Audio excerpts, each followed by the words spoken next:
Assalamualaikum and good day everyone. First of all, allow me to introduce our group members. This is Dr. Cik Hazika Cik Hussein as our group leader. Me, myself, Dr. Nurliana Johan, Mr. Muhammad Azlan Daud, and Ms. Suryana Lasaraya. We are all from Preparatory Center for Science and Technology, University Malaysia Sabah.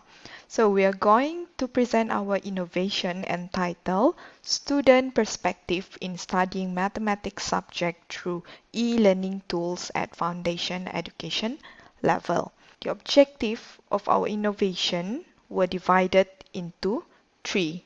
First is to find out the students' attitudes towards synchronous and asynchronous e-learning practice in the foundation study.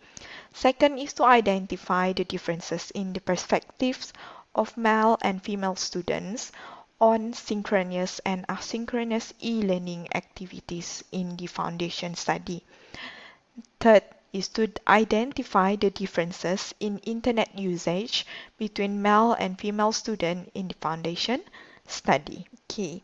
As for the teaching and learning principles, this research study is based on 311 students for 3 programs of foundation study in University Malaysia, Sabah, for semester 1, session 2021-2022.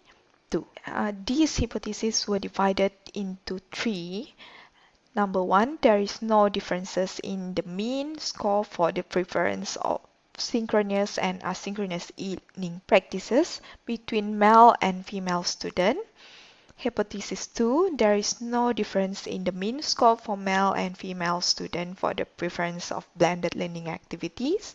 And number 3 is there is no difference in male and female students for the usage of the internet in hours per day. As for the innovativeness, there is no significant difference in mean score between male and female students for the preference of synchronous e-learning. Thus, the hypothesis for synchronous e-learning is accepted. However, there was a significant difference in mean score for the preference of asynchronous e-learning. Thus, hypothesis is rejected. Number 2, there is no significant difference in mean score values for the preference of blended learning and internet usage in hours per day among male and female students. And number 3, student is more convenient to use asynchronous tools as they could access those anytime. They also agreed that blended of these two tools better in facilitating learning. As we can see over here, this is the impact or the result on teaching and learning. Okay, the mean difference in male and female student perception of synchronous and asynchronous e-learning is analyzed. So we use t-test and also p-value over here to see whether the result is significant or not. As we can see over here, from the bar chart, it's only asynchronous learning is significant as the t-value is quite high, which is 1.76, and the p-value obtained here is less than 0.05, which is 0.04. Then we can say that only asynchronous learning is show significant difference between male and female student in the preference of asynchronous e-learning.